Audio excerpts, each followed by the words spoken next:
Hello students, welcome to Magnet Brains. मैं Rupali Verma. Magnet brains आपको 100% free education देता है। साथ ही आपके टेस्ट, एग्जाम सभी की प्रिपरेशन भी आपको बहुत अच्छे से कराई जाती है और वो भी 100% फ्री, है ना। तो आज भी हम आपके फाइनल एग्जामिनेशन की प्रिपरेशन के लिए आए हैं।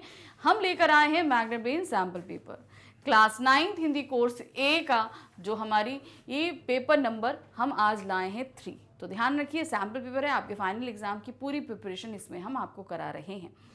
सैम्पल पेपर के जब भी हम प्रैक्टिस करते हैं, सिर्फ हिंदी में नहीं सभी सब्जेक्ट्स में जब हम करते हैं, तो उसके बहुत सारे फ़ायदे होते हैं। तो इन फ़ायदों को आप उठाइए, क्योंकि ये फ़ायदा भी आप, अगर आपको कहीं कोई भी 1% की भी कमी लगती है तो आपके लिए सुधार की गुंजाइश है, आपके पास वक्त है कि आप सुधार कर सकते हैं। क्योंकि आप जब एकदम फाइनल पेपर लेकर बैठोगे तब उसमें कोई भी तरह की सुधार हम नहीं कर सकते हैं।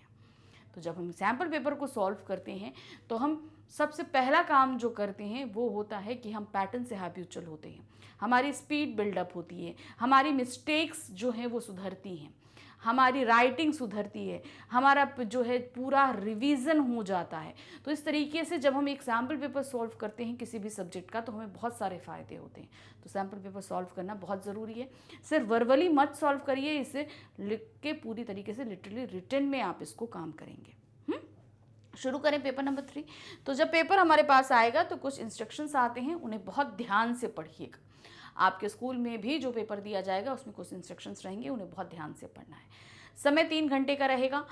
3 घंटे का समय दिखा रहा है, लेकिन आप मान के चलो आपके पास 2.5 आवर्स है। इसके अंदर आपको काम कंप्लीट करना है कि बाई चांस आपसे भी कोई क्वेश्चन छूट जाता है या आपको रिवाइज करना है, पूरा पेपर देखना है अच्छे से, तो उसके लिए आपके पास समय होना चाहिए, है ना। तो 3 घंटे का समय है। पूर्णांक है 80 मार्क्स का। प्रश्न पत्र 2 खंडों में विभक्त है। खंड आ और बा दोनों ही खंडों के प्रश्न करने अनिवार्य हैं। दोनों खंडों को मिलाकर पूरे 17 प्रश्न पूछे गए हैं हमारे, और सभी प्रश्नों को हमें क्रमशः करना है, यानी कि लाइन से 1 2 3 4 5। खंड आ हमारा बहुविकल्पीय बेस्ड है, इसमें 1 से लेकर 10 तक के प्रश्न होंगे और सभी आपके एमसीक्यूज बेस्ड होंगे, जिसमें 49 क्वेश्चंस पूछे जाएंगे, जिसमें आपको सिर्फ 40 ऑप्ट करने हैं।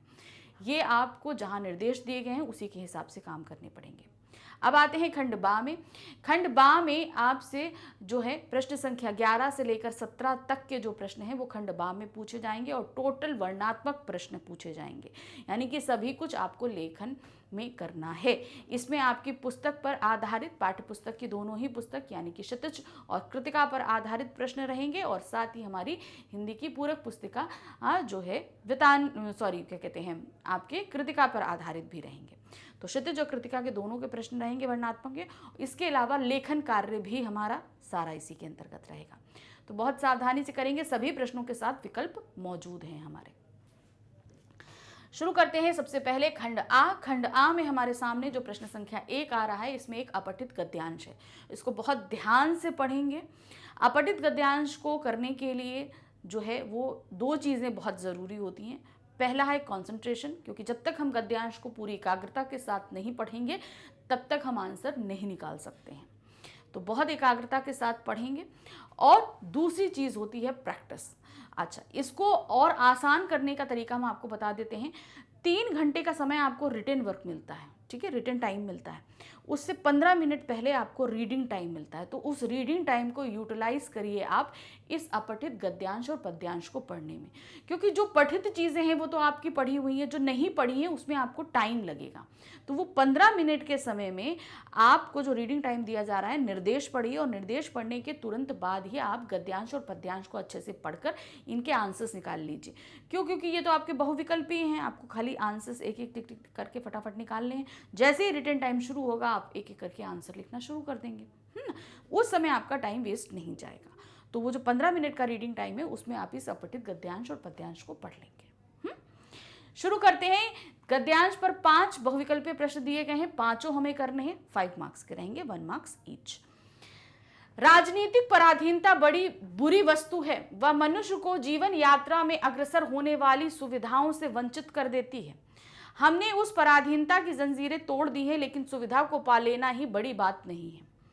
प्राप्त सुविधाओं को मनुष्य मात्र के मंगल के लिए नियोजित कर सकना ही बड़ी बात है। यानी कि जो सुविधाएं प्राप्त हैं वो मनुष्य के कल्याण के लिए हो, ये जो है बहुत मुश्किल चीज़ हो चुकी है आजकल। हमारी राजनीति, हमारी अर्थनीति और हमारी ये नव निर्माण की योजनाएं तभी सर्वमंगलकारी विधायिनी बन सकेंगी जब हमारा हृदय उदार और संवेदनशील होगा, बुद्धि सूक्ष्म और सार ग्रहिणी होगी, संकल्प महान और शुभ होगा। कहने का तात्पर्य सीधे से है, जब हम राजनीति में ईमानदारी से काम करेंगे तो राजनीति में जितनी भी सरकार द्वारा योजनाएं चलाई जाती हैं वो तभी लोगों को फायदा पहुंचाएंगी। अगर हम ईमानदारी से काम नहीं करेंगे तो जो जरूरतमंद लोग हैं उन तक वो जो योजनाएं हैं वो नहीं पहुंच पाएंगी। यह काम केवल उपयोगी और व्यवहारिक साहित्य के निर्माण से नहीं हो सकेगा। इसके लिए साहित्य के उन सुकुमार अंशों के व्यापक प्रचार की आवश्यकता होगी जो मनुष्य को मनुष्य के सुख दुख के प्रति संवेदनशील बनाते हैं। हमारा काव्य साहित्य, कथा, आख्यायिका और नाटक साहित्य ही हमें ऐसी सधरता दे सकता है। साहित्य का यह अंग केवल वाग्ली विलास का साधन ही नहीं होना चाहिए, उसे मनुष्यता का उन्नायक भी होना चाहिए। बहुत डिफिकल्ट वर्डिंग्स यूज की गई हैं, डरिए नहीं। यहाँ पर क्या है, जो साहित्य है वो हमेशा हमारे अंदर जो जीवन मूल्य हैं अर्थात जो अच्छी बातें हैं वो डेवलप करती हैं। तो यहाँ पर हमें सिर्फ साहित्य को मनोरंजन के तौर पर नहीं पढ़ना चाहिए, उसे हमें पढ़ना कैसे चाहिए कि उससे हमें सारी चीज़ें हम ग्रहण कर सकें। और जब इनसे हम चीज़ों को ग्रहण करते हैं तो क्या होता है, हमारे अंदर संस्कार अच्छे, हमारे जीवन मूल्य अच्छे होते हैं। और जब हम यही जीवन मूल्य राजनीति में इस्तेमाल करते हैं तो लोगों को पूरी तरीके से फायदा पहुँचाने की कोशिश करते हैं। अब इस पे आधारित प्रश्न देखिए, मनुष्य को जीवन यात्रा में अग्रसर होने वाली सुविधाओं से कौन वंचित कर देती है? सामाजिक पराधीनता, व्यक्तिगत पराधीनता, राजनीतिक पराधीनता या आर्थिक पराधीनता? तो कौन वंचित करती है? वो है आपकी राजनीतिक पराधीनता। नेक्स्ट आते हैं, मनुष्य की योजनाएं सर्वमंगलमयी कब बन सकती हैं? कब बन जाती हैं? जब मनुष्य का हृदय उदार और संवेदनशील हो, जब उसकी बुद्धि सूक्ष्म और सार ग्रहणी हो, जब उसका संकल्प महान और शुभ होगा। उपर्युक्त सभी कथन सत्य हैं। तो गद्यांश के साथ हम देखेंगे कि ये सारे ही कथन सत्य हों, तो सारी योजनाएं तभी सर्वमंगलकारी बनेंगी जब ये सारी चीजें मनुष्य के अंदर होंगी। श्रेष्ठ साहित्य की क्या पहचान होनी चाहिए? साहित्य को मनोरंजन का साधन होना चाहिए, साहित्य को मनुष्यता का उन्नायक होना चाहिए, साहित्य को लोगों को काव्य रचना के लिए प्रेरित करना चाहिए, या इनमें से कोई नहीं। तो क्वेश्चन क्या है, श्रेष्ठ साहित्य की क्या पहचान होनी चाहिए? तो श्रेष्ठ साहित्य की पहचान क्या होती है? साहित्य को मनुष्यता का उन्नायक होना चाहिए। साहित्य में हमें बताना चाहिए कि मनुष्यता कितनी जरूरी है और लोगों के अंदर उसका जो है निर्वाहन करना चाहिए। आपको क्या कहते हैं, बताना चाहिए कि आपको ये क्वालिटी अपनानी है। जब हमारे अंदर मनुष्यता आती है तो करुणा, संवेदना, समानता सभी कुछ अपने आप आ जाता है। तो ये बहुत जरूरी है। नेक्स्ट आते हैं प्रश्न संख्या 4, हमें साहित्य की किन अंशों का प्रचार करना चाहिए? किन अंशों का प्रचार करना चाहिए? जो मनुष्य को उदारवादी बनाते हों, जो मानव को मानव के प्रति संवेदनशील बनाते हों, जो मानव को आदर्शवादी बनाते हों, जिनसे जनमानस का मनोरंजन हो। तो यहाँ पर हमें साहित्य किन अंशों का प्रचार करना चाहिए? वो प्रचारक अंश हैं जो मानव को मानव के प्रति संवेदनशील बनाते हैं। प्रश्न संख्या 5 है, राजनीतिक शब्द में प्रयुक्त मूल शब्द और प्रत्यय बताइए। ऑप्शन दिया गया है यहाँ पर, आप देख रहे हैं। तो जितने भी ऑप्शन है उसमें यहाँ पर है राजनीति प्लस एक, तो होगा हमारा राजनीतिक। ये सही ऑप्शन है हमारा। चलिए नेक्स्ट आ जाते हैं। अब हमारे पास प्रश्न संख्या 2 में 2 काव्यांश दिए गए हैं। इन 2 काव्यांशों में से हमें कोई एक काव्यांश करना है। इस पर आधारित 5 प्रश्न हैं, पांचों ही प्रश्न को हमें करना है, कोई ऑप्शन नहीं है। जो भी काव्यांश आप करोगे उसके 5 प्रश्न को आप करना है। 5 मार्क्स रहेगा, 1 मार्क्स ईच क्वेश्चन। पहला हमारे पास काव्यांश है, आलोकित पथ करो हमारा हे जग के अंतर यामी, शुभ प्रकाश दो स्वच्छ दृष्टि दो हे प्रभु मन के तुच्छ हमारे, दुर्विचार सब दूर करो प्रेरित हो हम केवल तुमसे, ऐसी हम में शक्ति भरो। तुम ही बंधु हो, तुम ही पिता हो, पथ प्रदर्शक हो जीवन में, शक्ति और आलोक तुम्हारा हम उतार ले तन मन में। तो यहाँ ईश्वर से प्रार्थना करी जा रही है कि हमारे मन में हमेशा उजाला रखो, आलोक रखो। अर्थात क्या है, हमारे मन में बुराइयां ना व्याप्त करने पाए, निराशा ना आने पाए, तम का अंधकार नहीं होने पाए, और हम हमेशा दूसरों के भला के बारे में सोचते रहें। तो यहाँ पर पहला प्रश्न है, कवि ईश्वर से प्राप्त करने के लिए प्रार्थना कर रहा है। क्या प्राप्त करने के लिए? धन की प्राप्ति के लिए, मन की तुष्टि के लिए, मार्ग आलोकित करने के लिए, मार्ग अंधकार युक्त करने के लिए। तो वो क्या प्रार्थना कर रहा है? वो कर रहा है मार्ग को आलोकित करने के लिए, अर्थात जो है हमारे मन में उजाला रहे, जो भी हम, क्योंकि भाई मन हमारा अगर आलोकित रहेगा, अर्थात हमारा एकदम शांत मन रहेगा, हर चीज़ हम सोच सकेंगे, तो हमें आगे सामने का रास्ता हमें एकदम अच्छे से दिखाई देगा। तो मार्ग को आलोकित करने के लिए वो प्रार्थना कर रहा है। नेक्स्ट आते हैं, कवि दुर्विचार दूर करना चाहता है क्योंकि उनसे क्या होता है? बुद्धि भ्रष्ट होती है, बुद्धि चंचल होती है, मन परोपकार से भरता है, व्यक्ति स्वार्थी होता चला जाता है। तो दुर्विचार अर्थात जो बुरे विचार होते हैं उनसे अपने आप को दूर करना चाहता है। क्यों करना चाहता है? इसका कारण है क्योंकि बुद्धि भ्रष्ट होती है। बुरे विचार हमेशा हमारी बुद्धि भ्रष्ट कर देंगे, हम कभी अच्छा ना अपने बारे में कर पाएंगे, ना कभी दूसरे के बारे में कर पाएंगे। जड़ चेतन का स्वामी कौन है? सरकार, कवि, ईश्वर या मनुष्य? तो कौन है? वो है ईश्वर।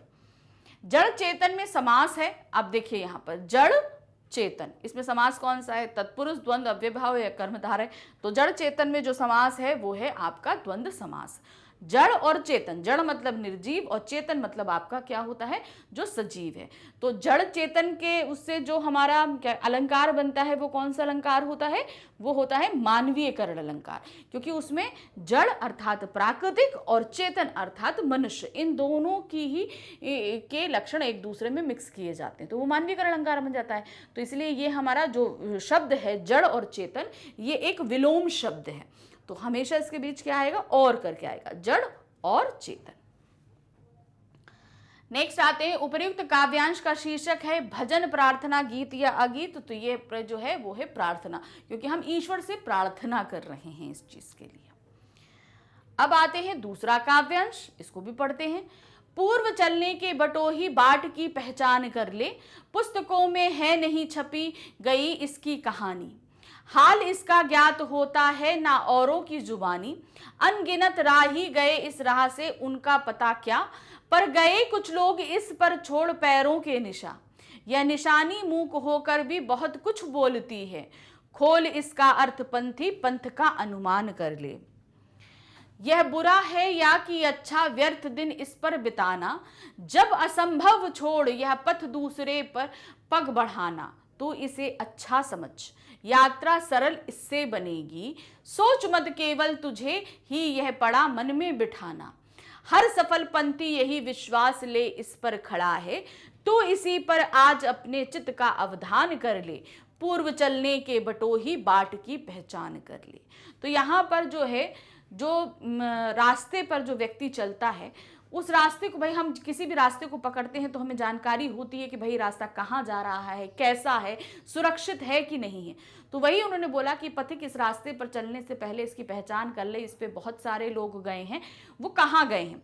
तो ये तो डायरेक्टली बात की जा रही है, मगर इसके पीछे छिपे हुए जो भाव है वो क्या कहना चाहते हैं कवि? कहना चाहते हैं हमारे जीवन में बहुत से रास्ते आते हैं, हम उनमें से एक रास्ते को चुनते हैं कि हमें ये करना है, तो हम कहते हैं क्या है कि भाई इस रास्ते पे करने से पहले जो है जान लो, समझ लो कि इस रास्ते पे पहले भी बहुत सारे लोग गए, उन लोगों ने भी ये रास्ता चुना है, तो उन लोगों से पूछकर अब थोड़ा सा नॉलेज एकत्र कर लो और तब इस रास्ते पे चलोगे तो तुम ज़्यादा आसानी से चल लोगे। तो कहने का तात्पर्य है कि किसी भी रास्ते को अपनाने से पहले हमें जो है एक एक्सपीरियंस गेन व्यक्ति से एक तरीके से बात कर लेनी चाहिए। बटोही शब्द का अर्थ है अध्यापक, विद्यार्थी, यात्री या व्यापारी। तो यहाँ बटोही का तात्पर्य है यात्री से।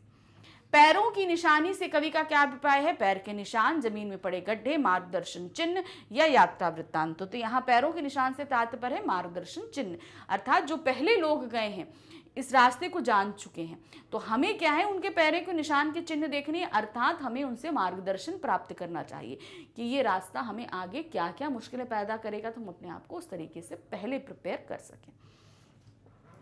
राही को क्या नहीं सोचना चाहिए?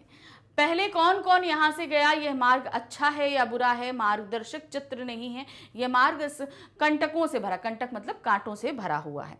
तो यहाँ पर राही को क्या नहीं सोचना चाहिए? वो है कि यह मार्ग अच्छा है या बुरा। ये देखना है कि आपको इस मार्ग के अंत में क्या मिलने वाला है। भाई मार्ग तो सभी कठिन होते हैं, अच्छा है या बुरा नहीं सोचना है आपको, बस ये देखना है क्या इस मार्ग से लक्ष्य की प्राप्ति होगी। आप लोगों से मार्गदर्शन करिए और आगे चलिए। बटोही बाट में अलंकार है। अब देखिए यहाँ बटोही बाट, तो यहाँ पर सीधे सीधे हमें समझ में आ रहा है ये है जो आपका अनुप्रास अलंकार है, बा वर्ण की अवनति के कारण। नेक्स्ट है पंथी की यात्रा सरल हो जाने का उपाय यह है कि वह, अब पंथी अर्थात जो राही है उसका रास्ता सरल हो जाए। इसका मतलब क्या है? एक को छोड़कर अन्य मार्ग चुन लेने से जो सरल लगे वो, दूसरा असंभव समझकर दूसरे मार्ग पर चल पड़े, कठिन या सरल का विचार करना छोड़कर सामने वाले मार्ग यानी कार्य को अच्छा समझकर चल दे। हम मार्ग पर चलाना कठिन होता है, अतः अच्छे बुरे का विचार करना चाहिए। तो क्या है? पंथी की यात्रा सरल हो जाने का उपाय यह है कि वह कठिन या सरल का विचार करना छोड़कर सामने वाले मार्ग यानी कि कार्य को अच्छा समझकर चलते। देखिए हम अगर किसी कार्य को करने से पहले ये कार्य यार बहुत मुश्किल है, हमसे नहीं होगा, नहीं हम नहीं कर पाएंगे, अगर हम मन में पहले ही ये चीज़ अगर बिठा लेंगे कि ये मुश्किल है, हम नहीं कर पाएंगे, तो तब तो आप 100% मान लो कि आपसे काम नहीं होगा। अगर आप उस काम को करना चाहते हो तो मन में विचार क्या लाओ, ऐसा कौन सा काम है जो हम नहीं कर सकते, हम कर सकते हैं। तो पहले ये कार्य अच्छा है या बुरा है, ये मार्ग अच्छा है या बुरा है, ये विचार हमें नहीं करना चाहिए। हमेशा मन में उत्साह लेकर चलिए, हम कार्य को कर सकते हैं और हम उसको पालेंगे। अब आ गए हम अपने प्रश्न संख्या 3, 4, 5, 6। ये जो 4 प्रश्न है ये हमारे व्याकरण आधारित टॉपिक रहेंगे, जिनमें आपका समास, अलंकार, उपसर्ग, प्रत्यय ये सभी कुछ रहेगा। ठीक है, तो चलिए पढ़ना शुरू करते हैं। यहाँ पर अब पहला जो प्रश्न संख्या 3 दिया गया है, इसमें उपसर्ग प्रत्यय आधारित 5 प्रश्न दिए गए हैं, जिनमें से हमें सिर्फ 4 प्रश्न करने हैं। तो ये हमारा कितना रहेगा? 4 मार्क्स का ये प्रश्न रहेगा, 1 मार्क्स ईच रहेगा। पहला है आ उपसर्ग से बना शब्द है। आराम, आम, आवरण, आखेट। तो यहाँ पर आ उपसर्ग से बना शब्द कौन सा है? तो इस तरीके के प्रश्न में आपको सबसे पहले मूल शब्द और उपसर्गों को अलग कर लेना है। तो जहाँ बिल्कुल आपके क्या कहते हैं शब्दों के साथ एकदम सही तालमेल बैठता है, यानी कि मूल शब्द अर्थों के साथ निकल रहे हैं, वो सही है। तो यहाँ पर जो सही है वो है आपका आवरण। आ प्लस वरण, वरण मतलब धारण करना, आ आपका उपसर्ग हो गया, आवरण। नेक्स्ट है उद्घाटन शब्द में उपसर्ग है। अब आपको बताना है उद्घाटन में उपसर्ग है, तो उद्घाटन में जो उपसर्ग है वो है उत प्लस घाटन। अब ये मत सोचना यहाँ तो उद है और हम ता बोल रहे हैं, तो ये ध्यान रखिए यहाँ पर दानी, यहाँ पर जब हम घाटन से इसका मिलने करते हैं तो यहाँ पर होता है उत प्लस घाटन, ये इसका सही जो है वो विच्छेद है, उत प्लस घाटन। नेक्स्ट आते हैं अनुभव शब्द में उपसर्ग है अनुभव, तो यहां पर जो उपसर्ग लग रहा है वो है आपका अनु प्लस भव। भव मतलब होता है कोई चीज बहुत बड़ी है, भव्यता, भव्यता का जो मूल शब्द होता है भव, तो यहां पर भव जो है वो मूल शब्द है और अनु आपका उपसर्ग है। नेक्स्ट आते हैं खिलाड़ी में प्रत्यय है, तो खिलाड़ी में प्रत्यय क्या है? आड़ी। खिल प्लस आड़ी, क्या होगा? खिल प्लस आड़ी, तो सही हमारा है घा। अब हमारे पास में आ रहा है नेक्स्ट क्वेश्चन, ता प्रत्यय से बना शब्द नहीं है। ध्यान रखना क्या नहीं है। ऑप्शन क्या दिया है? महानता, पता, लघुता, प्रभुता। तो देखिए यहाँ पर पहले एक एक करके आप करेंगे। महानता, तो महान मूल शब्द है, ता प्रत्यय है। फिर लघु मूल शब्द है, ता प्रत्यय है। प्रभु मूल शब्द है, ता प्रत्यय। पता जो है वो एक ऐसा शब्द है जो आपका अगर हम प और ता अलग अलग करते हैं तो वो नहीं बनेगा, तो यहाँ पर पता शब्द जो है वो ता प्रत्यय से नहीं बना है। नेक्स्ट आते हैं, अब आ गए प्रश्न संख्या 4 पे। यहाँ पर हमारे सामने समास आधारित 5 प्रश्न दिए गए हैं, जिनमें से 4 प्रश्न हमें करने हैं और ये हमारे रहेंगे 1 मार्क्स ईच, यानी कि 4 मार्क्स का रहेगा। पहला प्रश्न है भव सागर का विग्रह कर समास का नाम बताइए। तो क्या है भव सागर।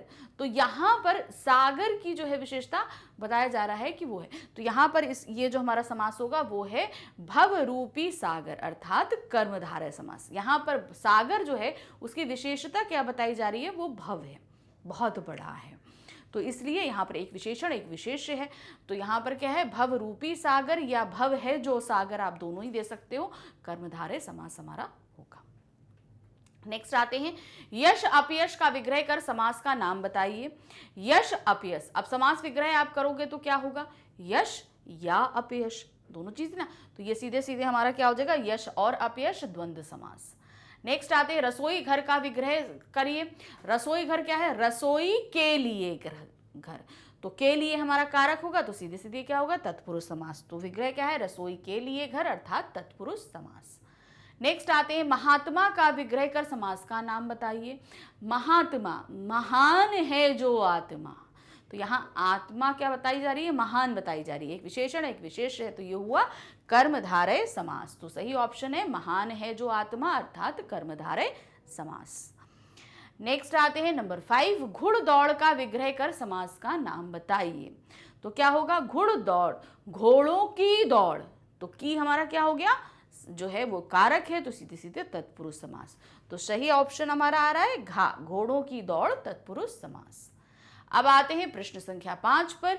यहाँ पर वाक्य अर्थ के आधार पर वाक्य पे जो है वो 5 प्रश्न पूछे गए हैं, जिसमें से हमें 4 प्रश्नों के उत्तर देने हैं और 1 मार्क्स ईच रहेगा। पहला प्रश्न है भगवान आपको सद्बुद्धि दे, अर्थ के आधार पर वाक्य बताइए। तो अब क्या है, भगवान आपको सद्बुद्धि दे, तो भगवान से हम ये कामना कर रहे हैं आपको सद्बुद्धि दे, तो ये सीधे सीधे जो वाक्य है वो है हमारा इच्छावाचक वाक्य। नेक्स्ट आते हैं आपका क्या नाम है, यहां सीधे सीधे हम एक प्रश्न कर रहे हैं, तो ये कौन सा वाक्य हुआ, प्रश्नवाचक वाक्य है।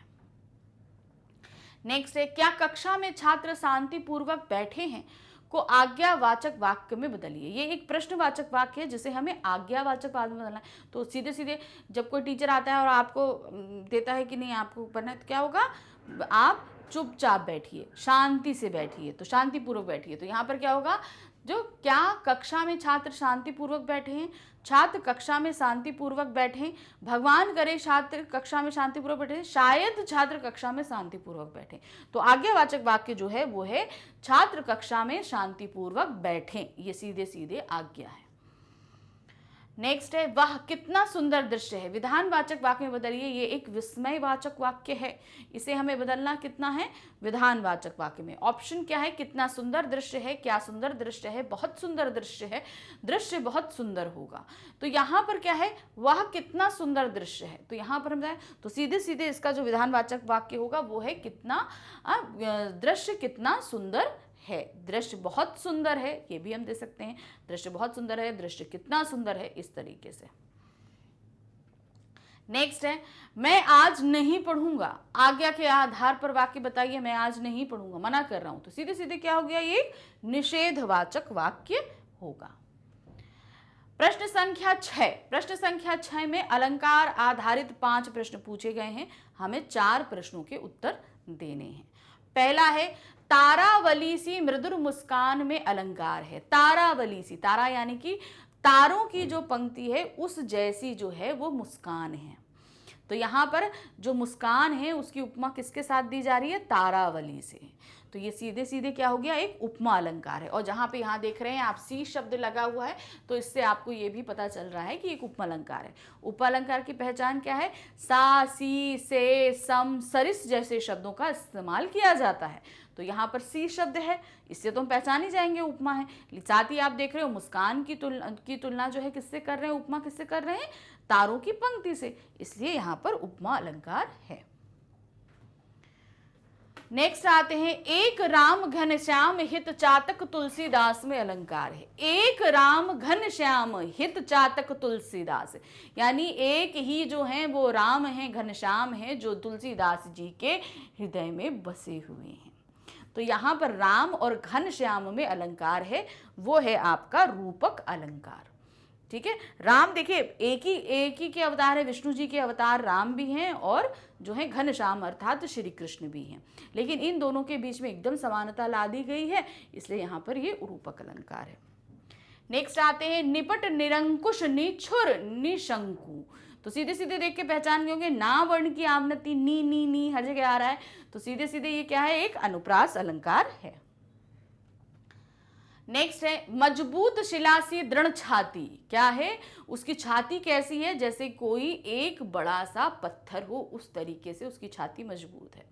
तो यहाँ पर सी शब्द आने से आपको पता ही चल गया कि उपमा अलंकार है, और साथ ही यहाँ पर छाती को शिला के समान मजबूत बताया जा रहा है, इसलिए ये भी उपमा अलंकार है, समानता दिखाई जा रही है। नेक्स्ट है मानवीकरण का उदाहरण है। मानवीकरण अलंकार का उदाहरण आपको बताना है।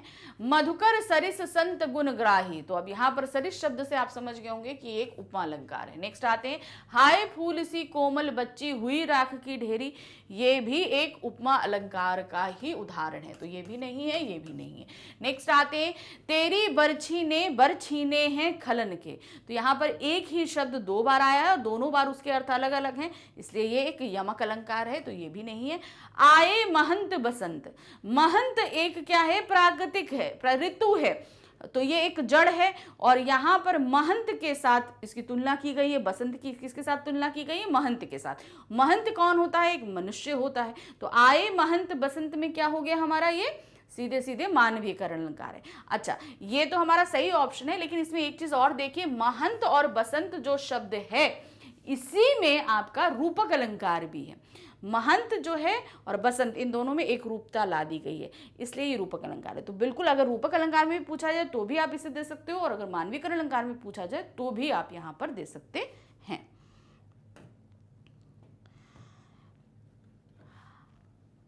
अब आते हैं, हमारे पास है अब हमारी पाठ्य पुस्तक क्षितिज भाग 1 के गद्य खंड से। जो जितना भी गद्य खंड है ना, उसमें से एक गद्यांश हमारे सामने रखा गया है, इसे हमने पढ़ना है और इस पे आधारित प्रश्नों के उत्तर देने हैं। और इस पर हमारे पूछे जाएंगे 5 प्रश्न और 5 ही प्रश्नों के उत्तर देने हैं। पहला क्या है, संयोग की बात, झूरी ने एक बार गोसाई को ससुराल भेज दिया। बैलों को क्या मालूम वे क्यों भेजे जा रहे हैं। समझे मालिक ने हमें बेच दिया। अपना यूं बेचा जाना उन्हें अच्छा लगा या बुरा कौन जाने, पर झूरी के साले गया को घर तक गोई ले जाने में दांतों पसीना आ गया। पीछे से हाँकता तो दोनों दाएं या बाएं भागते, पगहिया पकड़कर आगे से खींचता तो दोनों पीछे की ओर जोर लगाते, मारता तो दोनों सींग नीचे करके हुंकारते। अगर ईश्वर ने उन्हें वाणी दी होती तो झूरी से पूछते, तुम हम गरीबों को क्यों निकाल रहे हो, हमने तो तुम्हारी सेवा में कोई कसर नहीं रखी। तो ये गद्यांश हमारे सामने रखा गया है 2 बैलों की कथा से, कि जब जो है झूरी अपने दोनों बैलों को गया अपने साले गया के पश्चात भेज देता है। अब इस पर देखिए प्रश्न क्या है, झूरी ने दोनों को किसके साथ कहाँ भेज दिया। अपने भाई के साथ अपने गांव, अपने साले के साथ अपनी ससुराल, अपने पिता के साथ खेत में, सेठ के हाथों बाजार में। तो उसने क्या बोला था, अपने साले के हाथों अपने ससुराल भेज दिया था। झूरी के द्वारा बैलों को भेजे जाने को उन्होंने क्या समझा, समझा था उन्होंने, मालिक ने हमें बेच दिया, मालिक हमसे नाराज है, मालिक हमारे काम से खुश नहीं है, या उपर्युक्त सभी। तो क्या था, मालिक ने हमें बेच दिया है, ये सारी चीज भी समझी उन्होंने, मालिक हमसे नाराज है ये भी समझा, और मालिक हमारे काम से खुश नहीं है। तो ये तीनों ही चीजें समझी, तो हम यहाँ पर क्या लगा देंगे, उपर्युक्त सभी। गद्यांश में आए दांतों पसीना आने मुहावरे का अर्थ क्या है। दांतों पसीना आना, दांतों में पसीना आ जाना, दांतों में दर्द होना, बहुत क्रोध करना या बहुत परिश्रम करना। तो दांतों पसीना आने का तात्पर्य है बहुत परिश्रम करना, यानी कि उसे बहुत मेहनत करी थी दोनों बैलों को अपने घर तक ले जाने में। किसको, गया को। गया द्वारा मारे जाने पे दोनों बैलों की क्या प्रक्रिया होती थी, दोनों सींगे नीचे करके हुंकारते थे, ये करते थे दोनों। अपने बेचे जाने के भ्रम में बैलों को झूरी से क्या शिकायत थी, क्या शिकायत कर रहे थे, उन्हें ये भ्रम था कि हमको बेच दिया है, लेकिन ऐसा तो नहीं था, वो तो कुछ दिन के लिए भेजा था, मतलब भेजा था उनको वहाँ पर। तो वो क्या शिकायत कर रहे थे, उसने हमें पैसों के लिए क्यों बेच दिया, इतनी सेवा करने पे भी उन्हें उनके घर से क्यों निकाला गया, बेचे जाने से पहले हमें बताया क्यों नहीं, यह उपर्युक्त में से कोई नहीं। तो क्या शिकायत थी, वो थी कि इतनी सेवा करने पर भी उन्हें उनके घर से क्यों निकाल दिया गया। अब आ गए हम प्रश्न संख्या 8 पे, जो हमारे गद्य खंड है उसी में से हमारे सामने यहाँ 2 प्रश्न रखे जाएंगे और दोनों ही प्रश्न करने हैं, 2 मार्क्स के रहेंगे। दो बैलों की कथा कहानी परोक्ष रूप से किस आंदोलन से जुड़ी है। अब प्रत्यक्ष रूप से तो हम यहाँ देख रहे हैं कि 2 बैलों की कहानी है, लेकिन परोक्ष रूप से ये किससे जुड़ी, इनडायरेक्टली वे से किससे जुड़ी हुई है। प्रथम विश्व युद्ध से, भारतीय स्वतंत्रता आंदोलन से, भारत पाक युद्ध से, या इनमें से कोई नहीं। तो वो जुड़ी थी हमारी भारतीय स्वतंत्रता आंदोलन से। नेक्स्ट आते हैं, कांजी हाउस द्वारा की गई पशुओं की नीलामी में हीरा मोती को किसने खरीदा था। जब कांजी हाउस में नीलामी हुई थी, किसने खरीदा था, एक किसान ने, एक जमींदार ने, एक दढ़ियल कसाई ने, या गया ने। तो किसने खरीदा था, एक दढ़ियल कसाई ने खरीदा था। अब आ जाते हैं हम काव्य खंड में। प्रश्न संख्या 9 में हमारे जो काव्य खंड के जितने भी अध्याय हैं उसमें से एक काव्यांश यहाँ रखा जाएगा और उस पर आधारित 5 प्रश्न दिए जाएंगे। 5 ही प्रश्न हमें यहाँ पर करने हैं और ये हमारे 5 मार्क्स करेंगे। क्या है, संतो भाई आई ज्ञान की आंधी रे, भ्रम की टाटी सभे उड़ानी, माया रहे न बांधी, हित चित की द्वैधानी धूनी गिरानी, मोह बलिट्ठा टूटा, तृष्णा छानी परी घर ऊपरी, कुबुद्धि का भांडा फूटा। तो कबीरदास जी के यहाँ पर जो है ये पद प्रस्तुत किए, दोहे प्रस्तुत किए गए हैं। तो उन्होंने क्या बोला है कि जब ज्ञान रूपी आंधी आती है, जब हमें हमारा अंधकार दूर हो जाता है और ज्ञान आता है, जितना भी अज्ञान रूपी अंधकार वो सब दूर हो गया और ज्ञान हमें प्राप्त हो गया, तो जितने भी भ्रम होते हैं, जैसे जब आंधी आती है तो झोपड़ी गिरती है, उसी तरीके से हमारे धीरे धीरे अज्ञान रूपी घर भी टूटता है। यहाँ पर उन्होंने बताया किस तरीके से ऊपर की छत उड़ जाती है, जो जिस रस्सी से हमने उस छत को बांधा होता है उसे माया का रूप दिया है। हित छुत की दो धन्नी टूटी, यानी कि जो धन्नी लगी होती है वो टूट जाती है। फिर और मोह रूपी जो बलिट्ठा होता है, जिससे उस धन्नी को जो है सपोर्ट दिया जाता है, वो भी टूट जाता है। सॉरी। तृष्णा छानी परी घर ऊपर, कुबुद्धि भांडा फूटा। तो कि तृष्णा रूपी जो हमने यहाँ पर सब छा रखा था वो भी टूट जाता है और कुबुद्धि रूपी जो हमारी जो कुबुद्धि होती है उसकी रूपी जो भांडा होता है वो भी टूट जाता है। ये चीज़ उन्होंने यहाँ पर बताई है हमें। जोगी जुगती करे संतो बांधी, निर्चो चुए न पानी, कूड़ कपाट काया का निष्कया, हरि की गति जब जानी, आंधी पीछे जो जल बूढ़ा, प्रेम हरिजन भीना, कहे कबीर भान के प्रकटे, उदित भया सब खीना। तो यहाँ क्या कह रहे हैं, चाहे हम जितनी कोशिश कर लें वो चीज़ें रुकती नहीं है, क्योंकि ये क्या है, हम बहुत सारी कोशिश करते हैं लेकिन तब भी हमारी छत जो है वो टपकने लगती है। कूड़ कपट और निष्काया जितना भी होता है वो इसमें सारा बह जाता है और आंधी के बाद जो पानी बरसता है उससे सभी कुछ कितना धुला धुला सा प्रतीत होता है। अर्थात जब हमारा अज्ञान दूर हो जाता है और ज्ञान रूपी जो आंधी आई थी उसके बाद जो बरसात हुई उससे हम जो है पूरी तरीके से जो है जो उज्जवल सा हमारा चित्र हो जाता है।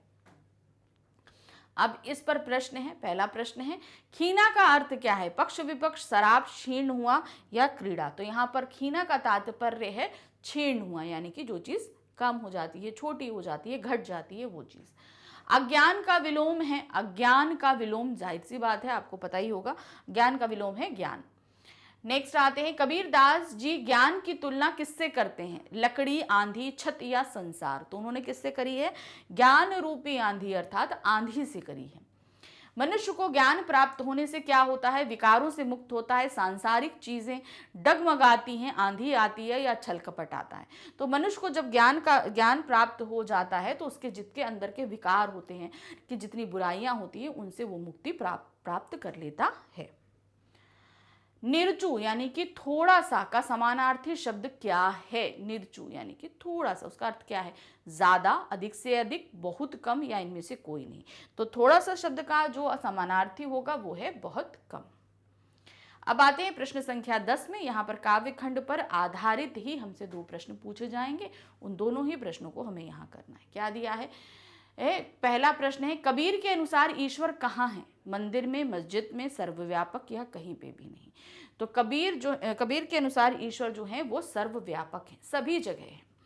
प्रकृति की हर चीज में है, हर प्राणी में है, हर मनुष्य में है, सभी जगह ये हैं।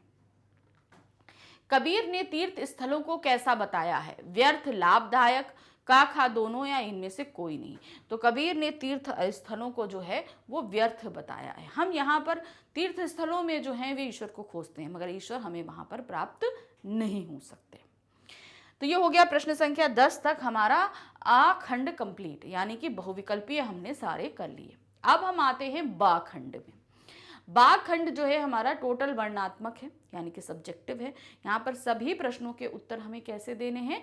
वो वर्णात्मक लेने हैं, पूरे डिटेल में देने। जितना वर्ड लिमिट दी गई है उसके अंदर हम इसका काम करेंगे। तो क्या पर यहाँ पर दिया है? पाठ्य पुस्तक क्षितिज भाग 1 व पूरक पाठ्य पुस्तिका कृत्य। तो सबसे पहले हमारे पास जो प्रश्न संख्या 11 आ रहा है उसमें हमसे गद्य खंड के 4 प्रश्न पूछे गए हैं। सिर्फ 3 प्रश्न करने हैं, 25 से 30 शब्दों में करने हैं। 2 मार्क्स का एक प्रश्न रहेगा। तो टोटल 3 करेंगे तो कितने हो गए? 6 मार्क्स का हो जाएगा प्रश्न संख्या 11। तो गद्य खंड का हमारा जो पहला प्रश्न आ रहा है वो क्या दिया है? देखिए, आश्रय स्पष्ट कीजिए। कुछ पंक्ति दी है, इसके पीछे का क्या मतलब, क्या समझाना चाह रहे हैं लेखक, हमें वो बताना है। अवश्य ही उनमें कोई ऐसी गुप्त शक्ति थी जिससे जीवों में श्रेष्ठता का दावा करने वाला मनुष्य वंचित है। तो ये पंक्ति किससे दी गई है? 2 बैलों की कथा से। ठीक है, तो ये पंक्ति का मतलब, इसके पीछे वो क्या हमें समझाना चाह रहे हैं लेखक, वो आपको यहाँ बताना है। इस पंक्ति के माध्यम से प्रेमचंद ने बताया है कि हीरा और मोती पशु होकर भी बिना कुछ कहे एक दूसरे के भाव व विचार समझ लेते थे। उन दोनों के बीच गहरी दोस्ती, प्रेम और घनिष्ठता थी। इसी के बल पर वे एक दूसरे के मन की बात जान लेते थे। यही उनकी गुप्त शक्ति थी जो श्रेष्ठ जीव होने का दावा करने वाले मनुष्य के पास भी नहीं होती है। कि मतलब वो एक बिना कुछ कहे या समझे एक दूसरे के मन की बात समझते थे। दूसरा प्रश्न है, अपनी यात्रा के दौरान लेखक को किन कठिनाइयों का सामना करना पड़ा? लिहाजा की ओर पाठ के आधार पर बताइए। तो उन्हें कई सारी कठिनाइयों का सामना करना पड़ा। हम यहाँ लगभग सारी कठिनाइयां लेकर आए हैं, मगर ध्यान रखिएगा आपको सिर्फ 25 से 30 शब्दों के अंदर रखना है। तो उस कंडीशन में आपको थोड़ी ही कठिनाइयां बतानी है जो आपके 25 से 30 शब्दों के अंदर आ जाए। तो क्या दिया? अपनी यात्रा के दौरान लिहाजा की ओर जाते समय लेखक को अनेक कठिनाइयों का सामना करना पड़ा, जो इस प्रकार है। वह अपना रास्ता भटक गए थे, जाहिर सी बात निकल गए थे। ज़्यादा तेज धूप के कारण उन्हें परेशान होना पड़ा था। 17-18 हजार फीट ऊंची पहाड़ियां चढ़नी थी, सुनसान रास्तों से गुजरना पड़ा था। डाकुओं के भय से भिखमंगे का वेश धारण करना पड़ा था। कोई भरिया ना मिलने पर अपना सामान खुद ढोना पड़ा था, मतलब कोई कुली उन्हें नहीं मिला था तो उन्हें अपना सामान खुद ढोना पड़ रहा था। तो ये सभी कठिनाइयां थी। अब आते हैं प्रश्न संख्या 3 पर। प्रकृति व पक्षी प्रेमी, भ्रमणशील स्वभाव, पर्यावरण की सुरक्षा हेतु सदा सजग, किन्हीं 2 का उल्लेख करते हुए सालिम अली की विशेषताओं के बारे में बताइए। तो सांवले सपनों की याद से प्रश्न पूछा गया है। जो ये चीजें दी है ना, प्रकृति व पक्षी प्रेमी, भ्रमणशील स्वभाव, पर्यावरण की सुरक्षा, तो यहाँ पर इन दोनों किसी का भी इस्तेमाल करते हुए हमें सालिम अली की विशेषताओं को बताना है। यहाँ पर सालिम अली प्रसिद्ध पक्षी विज्ञानी थे। वे भ्रमणशील स्वभाव के बर्ड वॉचर थे। वे सदा प्रकृति की हंसती खेलती रहस्यमय दुनिया के समान अपने आसपास देखते थे। उन्होंने केरल की साइलेंट वैली को रेगिस्तान, हवा के झोंकों के दुष्परिणाम से बचाने के लिए तत्कालीन प्रधानमंत्री चौधरी चरण सिंह के अनुरोध किया था। पर्यावरण के संभावित खतरों का जो चित्र सालिम अली ने उनके सामने रखा, उससे प्रधानमंत्री की आंखें भी नम हो गई थी। तो ये 2 जो विशेषता है उन्होंने किस तरीके से रखा था ये हमने देखा। चौथा प्रश्न है, सांवले सपनों की याद पाठ में सालिम अली प्रकृति और पर्यावरण के प्रति चिंतित थे। पर्यावरण को बचाने के लिए उनके द्वारा किए गए प्रयासों का उल्लेख कीजिए, साथ ही आप क्या कर सकते हैं यह भी बताइए। तो सालिम अली ने जो काम किया वो हमें बताना है और साथ ही हम क्या कर सकते हैं ये भी। तो क्या है? सालिम अली बड़े उदार, पक्षी प्रेमी और प्रकृति विज्ञानी थे। केरल की साइलेंट वैली को बचाने हेतु तत्कालीन प्रधानमंत्री चौधरी चरण सिंह से बात की, लेह लद्दाख के पक्षियों के संरक्षण के लिए कार्य किया। तो ये तो सालिम अली के जो कार्य थे वो हमने बता दिए। अब पर्यावरण को बचाने के लिए हम निम्नलिखित योगदान दे सकते हैं। अब हम क्या कर सकते हैं? क्या दिया है? हमें पेड़ों की कटाई रोकनी चाहिए। पर्यावरण को शुद्ध करने के लिए और अधिक पेड़ पौधे लगाने चाहिए। तो पहले तो आप पेड़ कटना रोको और ज्यादा पेड़ों को लगाने का प्रयत्न करो। प्लास्टिक का प्रयोग कम करना चाहिए, जल में प्रदूषण ना हो उसका ध्यान रखना चाहिए, कूड़े को कूड़ेदान में ही डालना चाहिए, ना इधर उधर कहीं भी। तो ये कुछ ऐसे छोटे छोटे प्रयास है जो हम अपने स्तर पे कर सकते हैं, जिससे पर्यावरण जो है सुरक्षित रह सकता है। अब आते हैं प्रश्न संख्या 12 पर। यहां पर जैसे आप देख रहे हो काव्यखंड आधारित 4 प्रश्न रखे गए हैं। 3 प्रश्न करने हैं, 25 से 30 शब्दों के बीच में आपको ये करने हैं। और साथ ही जो आपको ध्यान रखना है वो ये है कि आपकी जो जितनी भी पंक्तियां रहेंगी, जो भी प्रश्न पूछा जा रहा है वो 25 से 30 शब्दों के अंदर आप उसको समझा दो। ठीक है, यहाँ पर एक प्रश्न हमारा कितना रहेगा, 2 मार्क्स का रहेगा। तो यहाँ पर 3 प्रश्न करोगे तो टोटल हमारा 6 मार्क्स का ये हो जाएगा। पहला प्रश्न है, जेब टटोली कौड़ी न पाई से कवित्री का क्या आश्रय है। जेब टटोली कौड़ी न पाई, तो यहाँ पर लद के वाक्य से ये प्रश्न पूछा गया है। उन्होंने जेब टटोली पर उन्हें कौड़ी ना मिली। यहाँ पर तात्पर्य ये है कि वो अपने जीवन के आखिरी समय में है, ईश्वर से प्रार्थना कर रही हैं कि वो उन्हें इस संसार रूपी भवसागर से निकालकर अपने साथ ले जाए। लेकिन अब जब ईश्वर उन्हें ले जाएंगे, जब माझी का काम करेंगे, तो जब उन्हें ये जब भवसागर पार कराएंगे वो, तो उनको भी हमें कुछ देना पड़ेगा, तभी तो वो हमें अपने साथ ले जाएंगे। तो वो पैसे तो लेते नहीं, वो क्या चाहते हैं, अच्छे कर्म चाहते हैं। और जब उन्होंने अपने जीवन को टटोलना शुरू किया अच्छे कर्मों में, तो उन्होंने देखा कि अरे मैंने तो कुछ ऐसे कर्म किए ही नहीं है, अच्छे कार्य किए ही नहीं है, ईश्वर हमें अपने पास ले जा सके। तो क्या है, कवित्री कह रही है कि वह आजीवन हठ योग की साधना करती रही और अज्ञान के कारण संसार में फंसी रही, अतः ईश्वर की प्राप्ति का रास्ता ना खोज पाई। जब इस संसार से जाने का समय आया तो उन्हें अनुभव हुआ कि माझी रूपी ईश्वर को देने के लिए उनके पास कुछ भी नहीं है, अर्थात उन्होंने सत्कर्म रूपी धर्म नहीं कमाया। तो यहाँ पर धन आपके पैसे रुपए से नहीं है। ईश्वर क्या चाहते हैं, अच्छे कर्म चाहते हैं, अच्छे विचार चाहते हैं, भक्ति चाहते हैं। जब हमने वो किया ही नहीं तो हमारे पास उनको देने के लिए ही कुछ नहीं है। नेक्स्ट क्वेश्चन है, मुरली को कौन अपने होठों पर क्यों नहीं रखना चाहती। रसखान के समय के आधार पर तो कौन नहीं रखना चाहती, गोपी नहीं रखनी चाहती। गोपियां क्यों नहीं रखना चाहती, क्योंकि वह मुरली को अपनी सौत समझती हैं, इसलिए वो उसे अपने होठों पर नहीं रखना चाहती। तो क्या है, नायिका अपने होठों पर मुरली सौतिया ढा के कारण धारण नहीं करना चाहती। श्री कृष्ण को मुरली वादन इतना प्रिय है कि वे उसमें डूब जाते हैं, जिससे नायिका की अवहेलना हो जाती है। इसलिए मुरली के प्रति नायिका ईर्ष्यालु है। साथ ही मुरली कृष्ण के अधरों पर रखी होने से झूठी हो गई है, अतः इस झूठी मुरली को नायिका अपने होठों पे नहीं लगाना चाहती है। नेक्स्ट प्रश्न है, बच्चों का काम पर जाना कवि को एक बड़ा हादसा क्यों लगता है। भाई छोटे छोटे बच्चे क्यों हैं, पढ़ने के लिए हैं, खेलने के लिए हैं, उनका बचपना कायम रहे। अब इस कंडीशन में अगर वो काम पर जाते हैं इतने छोटे होते हुए, तो जाहिर सी बात है ये बड़े हादसे से कम तो ना होगा, क्योंकि बच्चे अपने बचपन को खो रहे हैं कहीं ना कहीं। बच्चों को काम पर भेजना उनके साथ घोर अन्याय है। बचपन भविष्य की नींव होता है, इस पर ही देश का भविष्य निर्भर करता है। जिस समाज में बच्चों के विकास को कुचला जाता है वह समाज अन्यायी तथा अविकसित है तथा पिछड़ेपन का जीता जागता उदाहरण है, जो किसी बड़े हादसे से कम नहीं है।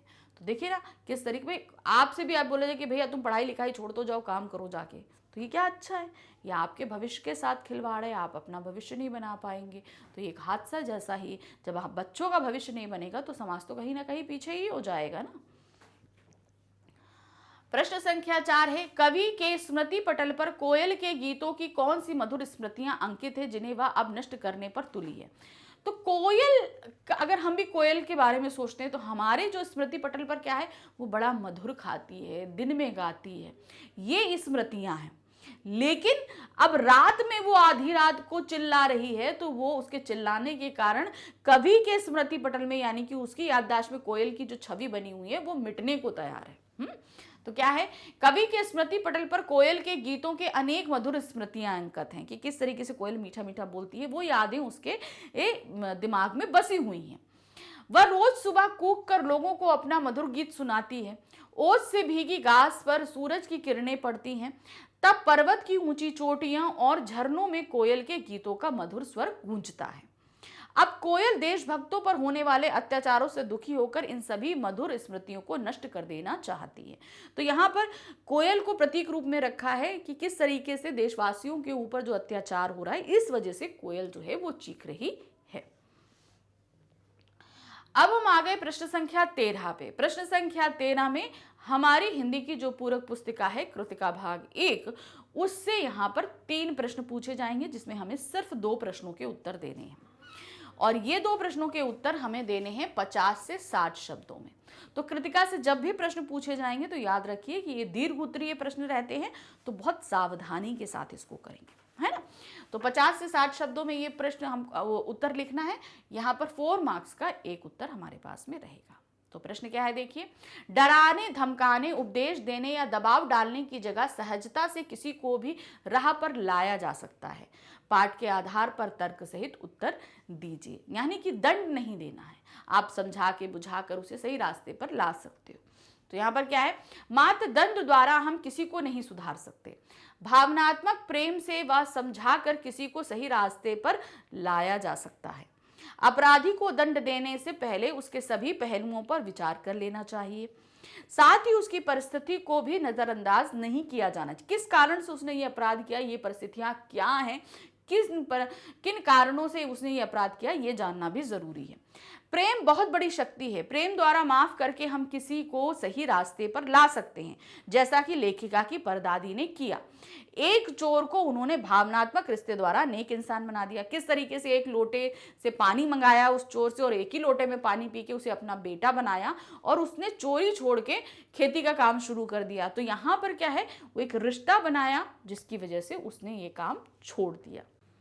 अब हमारे पास नेक्स्ट क्वेश्चन है, क्या है, रीढ़ की हड्डी एकांकी का उद्देश्य अपने शब्दों में लिखिए। तो हमने ये पूरी एकांकी देखी कि किस तरीके से जो है लड़की अगर ज़्यादा पढ़ी लिखी है तो उसको वो अपनी दुल्हन नहीं बनाना चाहते हैं, अपने घर की बहू नहीं बनाना चाहते हैं। तो ये सारी चीज़ें, लड़का कैसा है और लड़की एकदम अच्छी चाहिए। तो ये कई चीज़ें हैं जिसमें कई उद्देश्य देने की इस कहानी में कोशिश की गई है।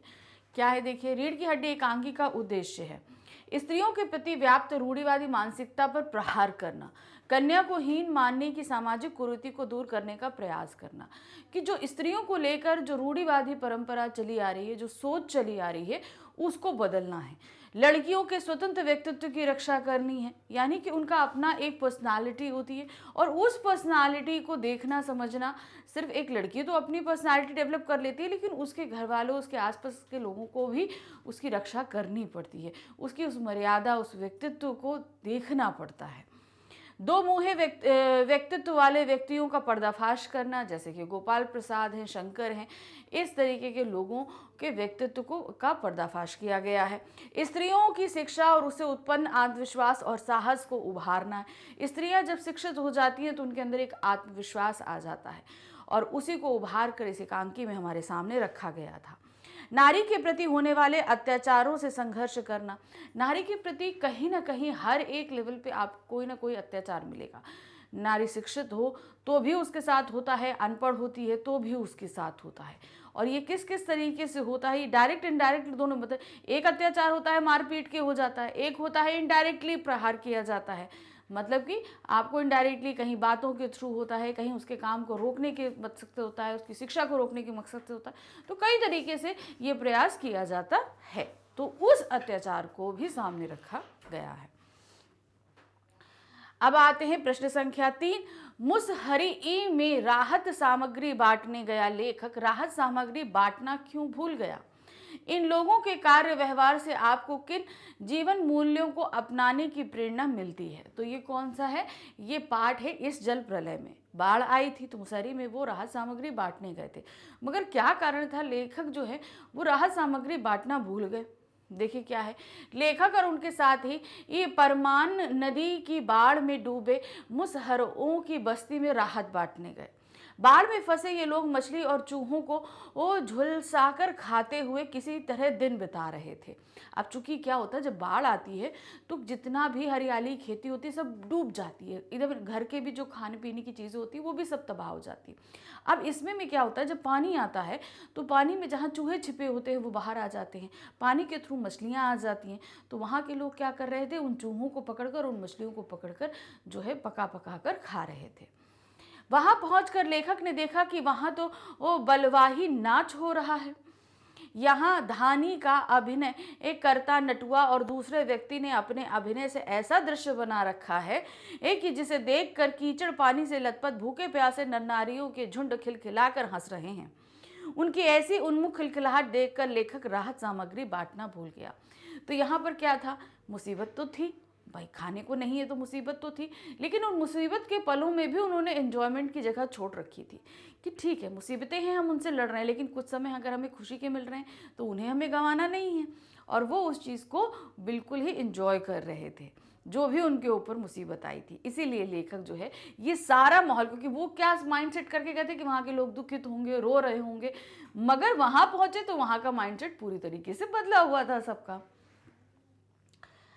मुसहरों के कार्य व्यवहार से हमें दुख को धैर्यपूर्वक सह लेने और विपरीत परिस्थितियों में खुश रहने, एक दूसरे का दुख बांटने तथा दुख का साहसपूर्वक सामना करते हुए उसे जीत लेने जैसे जीवन मूल्यों को अपनाने की प्रेरणा मिलती है। तो जो चीज़ें मैंने बताई अभी कि किस तरीके से कि दुख तो आता है सभी के जीवन में, लेकिन उस दुख में भी को भी हम खुशी खुशी पार कर सकते हैं। ये सारी चीज़ें हम उनको देखकर प्रेरणा ले सकते हैं। अब आते हैं हम खंड बा के ही प्रश्न संख्या 14, 15, 16, 17 ये 4 प्रश्न जो हैं वो हमारे लेखन कार्य संबंधित रहेंगे। अब लेखन कार्य में हमारे पास क्या रहता है, अनुच्छेद रहते हैं, पत्र रहते हैं, संवाद है, लघु कथा है, ईमेल है और सूचना है, ये सारी चीज़ें रहती है। तो हर प्रश्न में ऑप्शन मौजूद है, उसके साथ ही हम करेंगे। तो प्रश्न संख्या 14 पे हमसे क्या पूछा गया है, 3 अनुच्छेद पूछे गए हैं।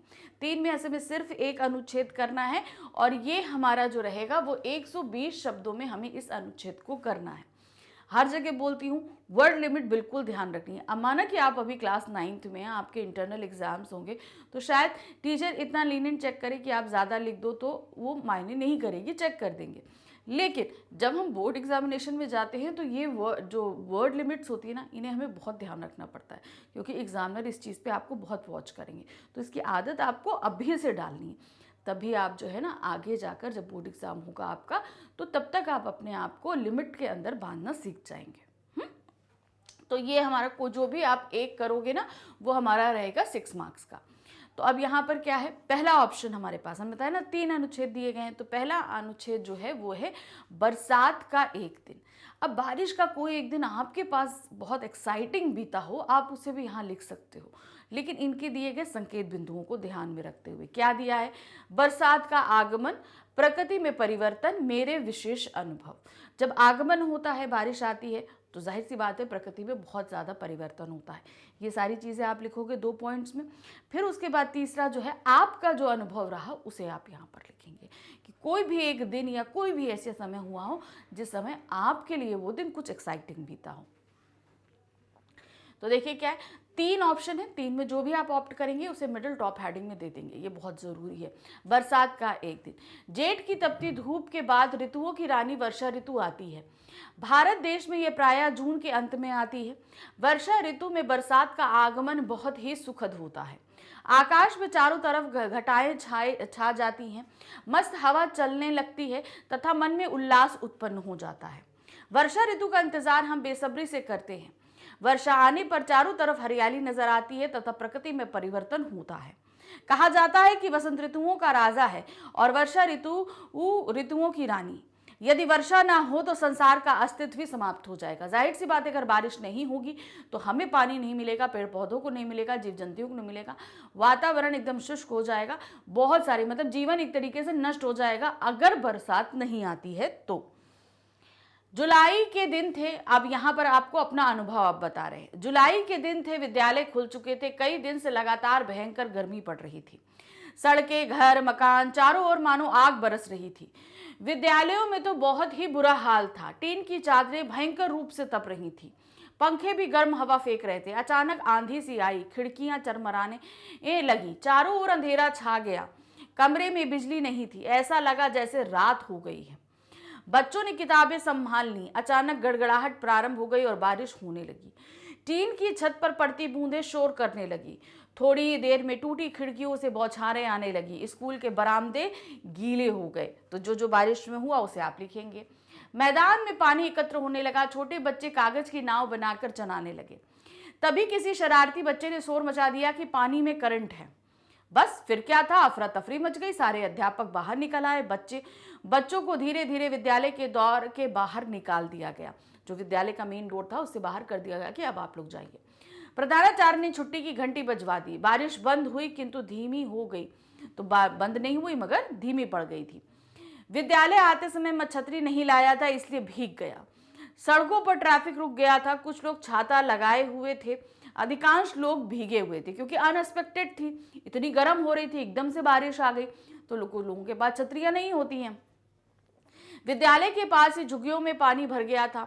माताजी ने गर्म चाय पिलाई। इस प्रकार आनंद पूर्वक बरसात का दिन व्यतीत हुआ। तो किस तरीके से एकदम सुबह गर्म हो रही थी और एकदम से मौसम बदला और आपने उसे एंजॉय किया।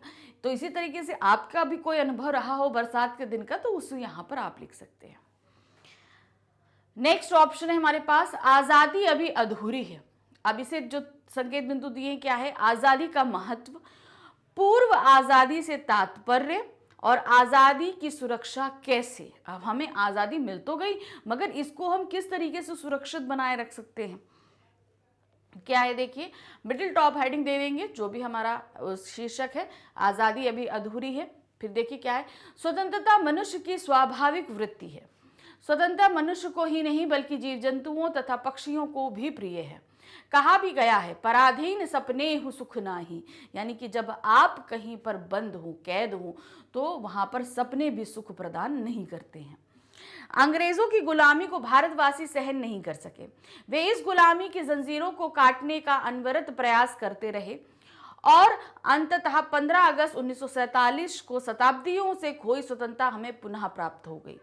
इस दिन को हम स्वतंत्रता दिवस के रूप में मनाने लगे। तो किस तरीके से हमें स्वतंत्रता प्राप्त हुई, हम सभी इस चीज से अवेयर हैं। फिर है, हमें यह आजादी अनेक बलिदानों के पश्चात प्राप्त हुई है, परंतु यह अभी भी पूर्ण आजादी नहीं है। हम आज भी मानसिक तौर पर गुलाम हैं। हमें इस स्वतंत्रता की रक्षा के लिए सदैव सजग रहना चाहिए। हम फिजिकली तो आज़ाद हो चुके हैं पर मेंटली अभी भी गुलाम हैं। देखिए हम पाश्चात्य संस्कृति से कितनी हद तक प्रभावित है। हम अपनी संस्कृति को कहीं इतना कुछ देखना या जानना ही नहीं चाहते, मगर वो वेस्टर्न कल्चर क्या है उसको हम अपनाने में बहुत ज़्यादा लगे रहते हैं। स्वार्थवश कोई ऐसा कार्य ना करें जिससे भारत कलंकित हो अथवा इसकी स्वतंत्रता को कोई हानि पहुंचाए। इसके लिए भारतीयों को न सिर्फ बाहरी ताकतों से अपितु देश के भीतर छिपे गद्दारों से भी सावधान रहने की आवश्यकता है। इसके लिए हमें सभी में देशभक्ति की भावना को जागृत करना होगा। अपने अधिकारों के साथ अपने कर्तव्यों का भी पालन करना होगा।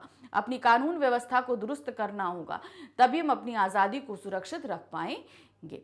तो ये क्या है, हम इसको सुरक्षित रखने के जो तरीके हैं वो आप यहाँ पर हमने थोड़े लिखे हैं। अगर आपको और समझ में कुछ ऐसा आता है जो हम अपने देश की आज़ादी को बनाए रखने के लिए कर सकते हैं तो उसे भी आप ऐड करोगे। अब नेक्स्ट आते हैं, बहुत कठिन है इंसान बनना। ठीक है, तो यहाँ पर इस टॉपिक को हमें 3 संकेत बिंदु दिए गए। क्या है, इंसान से तात्पर्य क्या है, कठिन क्यों है और क्या करें। तो ये 3 चीज़ों के आंसर आपको यहाँ पर देने हैं। तो देखिए कैसे देंगे, मिडिल टॉप हेडिंग दे दी, बहुत कठिन है इंसान बनना।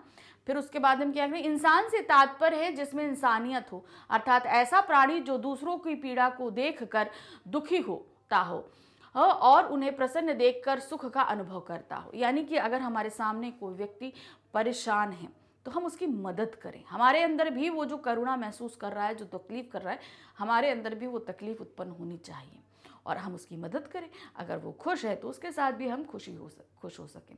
तो ये होती है इंसानियत, जिसे हम बोलते हैं मनुष्यता। तो ये हर जो इंसान सही मायने में तभी है जब उसके अंदर ये मनुष्यता है। जो दया, स्नेह, क्षमा, परोपकार आदि गुणों से युक्त होता है वही वास्तव में इंसान कहलाने योग्य होता है। इंसान बनना बहुत कठिन है, विशेषकर वर्तमान समय में। आज मनुष्य स्वार्थी होता जा रहा है। लाभ, घृणा, ईर्ष्या, अहंकार आदि दानवी प्रवृत्तियां अपना मोहजाल तेजी से फैला रही हैं। वहीं मनुष्य मूल्यों व नैतिक शिक्षा का ह्रास हो रहा है। दूसरों से आगे निकलने की होड़ ने मनुष्य को अंधा बना दिया है। हम मतलब ये चाहते हैं कि हम कितनी सी जल्दी जल्दी प्रगति करें, आगे निकलें, ज़्यादा से ज़्यादा पैसा कमाएं, और इससे हमारे अंदर के जो जीवन मूल्य हैं वो कहीं ना कहीं खत्म होते जा रहे हैं। वह दूसरों को हानि पहुंचाकर, उसे गिराकर स्वयं की तरक्की करने के हर संभव प्रयास में लगा रहता है। भौतिक सुख सुविधाओं के अंधानुकरण में वह अपने मानव धर्म को भूलता जा रहा है। जिन आदर्शों का पालन करना उसका कर्तव्य होना चाहिए, उसे वह कोरी काल्पनिक बातें और बकवास समझता है। मतलब जो चीज़ें हमें एक्सेप्ट करनी चाहिए अपनी इंसानियत को बनाए रखने, उसे लगता है यह फालतू की बकवास की बातें हैं। सही मायनों में इंसान बनने के लिए हमें अपने मन को संयमित रखना होगा। नेकी, ईमानदारी, संवेदनशीलता, करुणा आदि को जीवन में अपनाते हुए बचपन से ही इनका अभ्यास प्रारंभ करना होगा। ये सारी चीज़ें हमारे अंदर एक बैक नहीं आती हैं।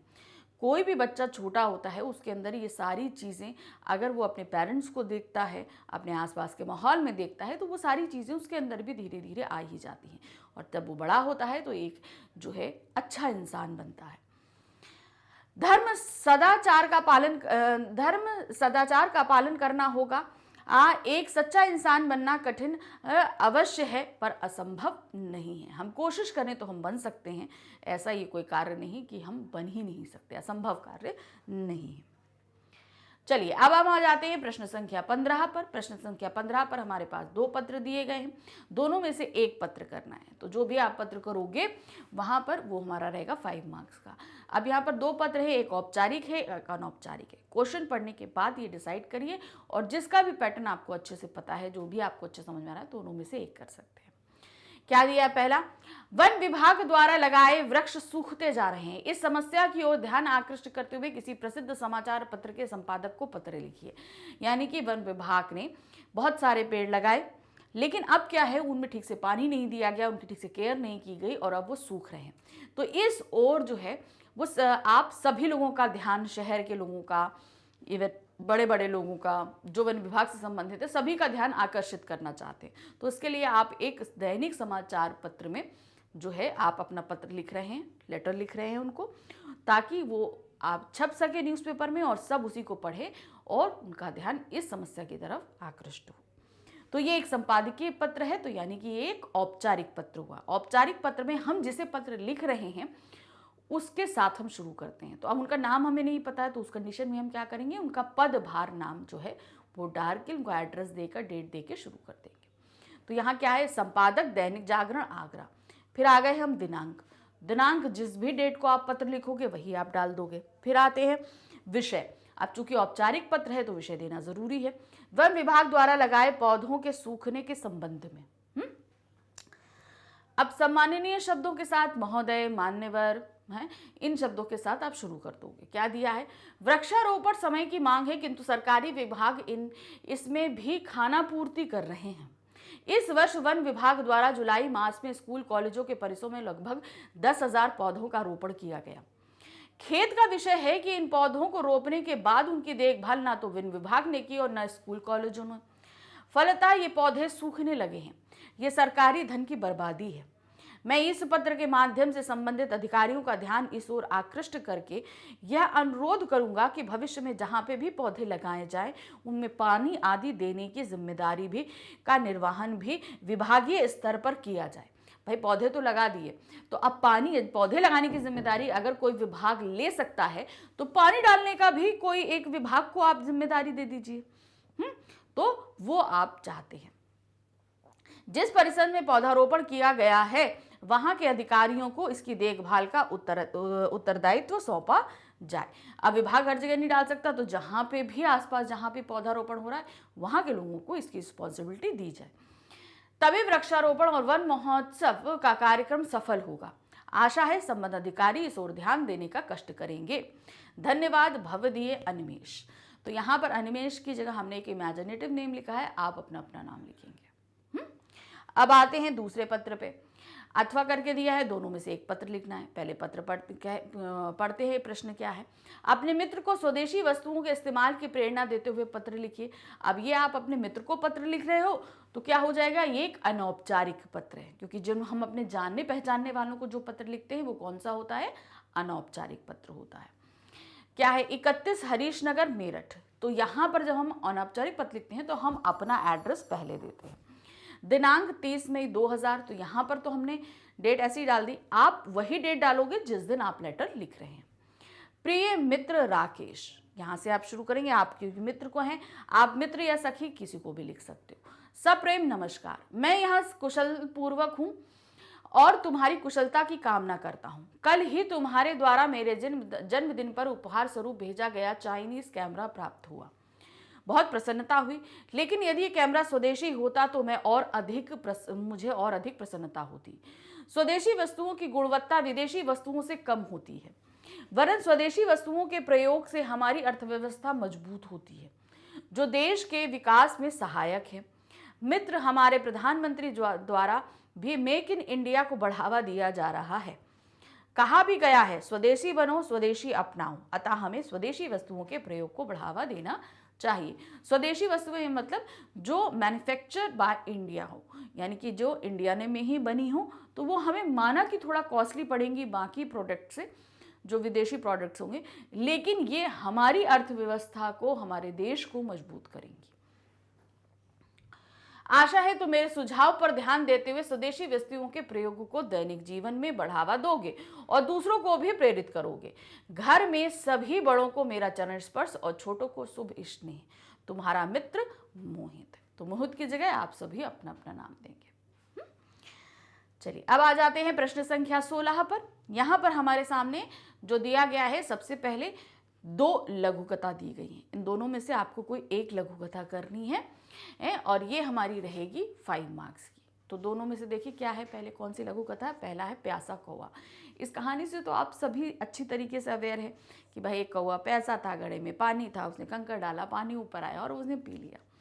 तो इसको हम लोग चालाक कौवे के नाम से भी जानते हैं, प्यासा कौवे के नाम से भी जानते हैं। तो यहाँ पर लिखेंगे, देखिए क्या है।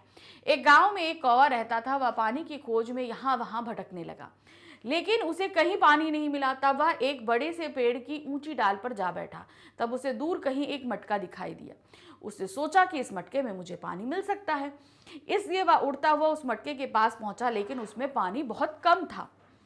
कौवे ने कई बार कोशिश की, लेकिन वह पानी नहीं पी सका। भाई नीचे था तो कैसे पीता, नहीं पी सका। फिर उसने सोचा कि मुझे कुछ ऐसा करना चाहिए कि पानी का स्तर ऊंचा आ जाए, भाई नीचे जो घड़े के तले में पानी है वो धीरे से ऊपर आ जाए। तभी उसकी नजर आसपास पड़े कंकड़ों पर गई। उसने युक्ति लगाई कि यदि कंकड़ों को मटके में डाल दूं तो पानी का स्तर ऊपर आ सकता है। अतः उसने एक एक कर कुछ कंकड़ मटके में डाले, जिससे पानी का स्तर कुछ ऊपर हो गया। कौवा समझ गया कि यदि और कंकड़ डालें तो पानी पिया जा सकेगा। यह सोचकर उसने काफी सारे कंकड़ मटके में डाल दिए, इसलिए मटके का पानी ऊपर आ गया। कौवे ने पानी पीकर अपनी प्यास बुझाई और उड़ गया। इस तरह समझदारी से काम लेकर कोई भी समस्या हल की जा सकती है। यानी कि समझदारी से अगर हम काम लें तो हमारे सारे काम आसानी पूर्वक भी हो जाएंगे। जो नहीं हो रहे थे, हमें लग रहा था बहुत टफ है, तो उन्हें भी हम कर सकते हैं। अब दूसरी हमारे पास कहानी है एकता में बल। तो एकता में बल, तो इसमें तो बहुत सारे हम लोग दे सकते हैं ऑप्शन, जैसे एक किसान वाली भी हम लोगों ने पढ़ी थी कहानी, ठीक है। यहाँ पर दूसरी कहानी है, उसको देखिए क्या है। एक बार एक शिकारी पक्षियों को पकड़ने के लिए जंगल में गया। वहां उसने अपना जाल फैलाया और उस पर दाना बिखेर दिया तथा स्वयं झाड़ियों के पीछे छिप गया। तभी कबूतरों का एक झुंड वहां से गुजरा। जंगल में दाना बिखरा देख उसे चुगने के लिए बेचैन हो नीचे उतरने लगे। तभी उनमें से एक बुद्धिमान कबूतर को कुछ संदेह हुआ। उसने सभी कबूतरों को सावधान किया कि अवश्य ही कुछ गड़बड़ है, अन्यथा जंगल में इतना दाना कहां से आएगा। लेकिन किसी ने उसकी बात नहीं मानी। वे सभी कबूतर दाना चुगने नीचे उतरे और शिकारी के जाल में फंस गए। अब वे उड़ नहीं पा रहे थे। उन्होंने बहुत प्रयास किया, लेकिन सब बेकार। सब निराश हो गए। तब बुद्धिमान कबूतर ने उन्हें हिम्मत बंधाते हुए सुझाव दिया कि यदि हम सब एक साथ पूरी ताकत लगाकर उड़ने की कोशिश करें तो इस जाल में अपने साथ लेकर उड़ सकते हैं। तब सबने पूरी ताकत के साथ उड़ने का दम लगाया और वास्तव में वे जाल सहित उड़ चले। यह देख झाड़ियों में छिपा शिकारी उनके पीछे दौड़ा, लेकिन कबूतर की एकता की शक्ति के कारण वह असफल रहा। तो पूरा का पूरा जाल लेकर वो सभी उड़ गए। गांव में कबूतरों के मित्र मूषक रहते थे। मूषक अर्थात चूहा रहता था। वे जाल सहित मूषकों के पास पहुंचे। मूषकों ने अपने दांतों से जाल काट दिया, जिससे कबूतर फिर से आजाद होकर उड़ने लगे। इस तरह एकता की शक्ति से उन्हें शिकारी की कैद से मुक्ति मिली। तो किस तरीके से अगर हम एक साथ मिलकर बुद्धिमानी से काम करें तो क्या होगा, हमारी जो है कोई भी मुसीबत हो उससे हम जो है पार निकल सकते हैं। अब ये तो लघु कथा हो गई। इसके ऑप्शन में जो नेक्स्ट दिया गया है वो है हमें एक ईमेल लिखना है। या तो लघु कथा लिखिए या एक ईमेल लिखिए। तो ये भी अगर आप करते हो तो भी ये 5 मार्क्स का ही रहेगा। क्या है पहले हम पढ़ते हैं। अपनी टीम के में एक नए कर्मचारी का परिचय कराने हेतु लगभग 100 शब्दों में एक ईमेल लिखिए। अब एक आप कंपनी के मैनेजर हैं और उसमें एक नया व्यक्ति आया है, तो उनसे आप परिचित कराना चाहते हैं, तो इसके लिए आप सभी को ईमेल लिख रहे हैं। क्या है देखिए, फ्रॉम ansari@gmail.com। जब भी आप फ्रॉम लिखोगे हमेशा आप अपने नाम से ही मिलता जुलता ईमेल बनाओगे, ठीक है। तो जो पत्र यहाँ लिख रहा है उसका नाम अंसारी है, इसलिए यहाँ पर क्या हुआ, ansari@gmail.com किया। फिर उसके बाद आते हैं टू, जिसको भी आप लिख रहे हो लेटर। अब यहाँ पर इस कंडीशन में क्या होगा, क्योंकि आप कंपनी के सभी सदस्यों को लगभग ईमेल भेज रहे हो, तो यहाँ पर एक ये भी हो सकता है और नीचे आप सीसी भी कनेक्ट कर सकते हैं। सीसी करके आता है ना, तो उसमें कई सारे ईमेल कनेक्ट कर सकते हैं। तो यहाँ पर आप एक लिख रहे हो तो यहाँ पर 2 करके एक लिख सकते हैं। अब आ जाएगा विषय, क्योंकि जब भी हम ईमेल लिखते हैं तो वो हमारा क्या औपचारिक पत्र की तरह चलता है, तो उसमें हमें ईमेल देना पड़ता है, विषय देना पड़ता है। तो विषय क्या रहेगा, नए ग्राहक सेवा प्रतिनिधि का परिचय कराने एक हेतु। तो जिस पद पे वो व्यक्ति नियुक्त हुआ है उनका। देखिए क्या है, प्रिय टीम, मुझे आपको विजय देव शर्मा से परिचित कराते हुए बेहद खुशी हो रही है, जो आज हमारे ग्राहक सेवा प्रतिनिधि के रूप में जुड़ चुके हैं। वह हमारे उपभोक्ताओं की तकनीकी सहायता प्रदान करेंगे और यह भी सुनिश्चित करेंगे कि हमारे उत्पादों के साथ सर्वोत्तम उपलब्धता कैसे लाई जाए। अतः बेझिझक विजय देव शर्मा को व्यक्तिगत रूप से बधाई दें।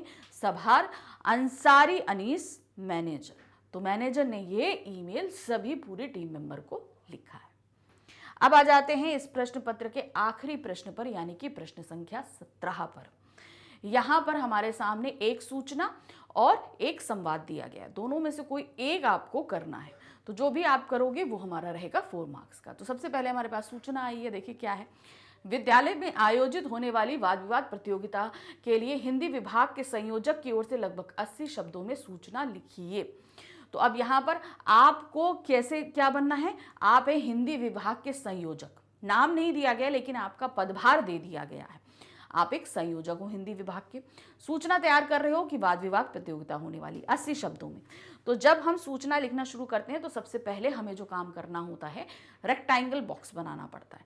आप ऐसा बिना किसी बॉक्स के कभी भी सूचना लिखना नहीं, ये ध्यान रखना। हमेशा एक बॉक्स बनाएंगे और उसके अंदर ही सूचना लिखेंगे।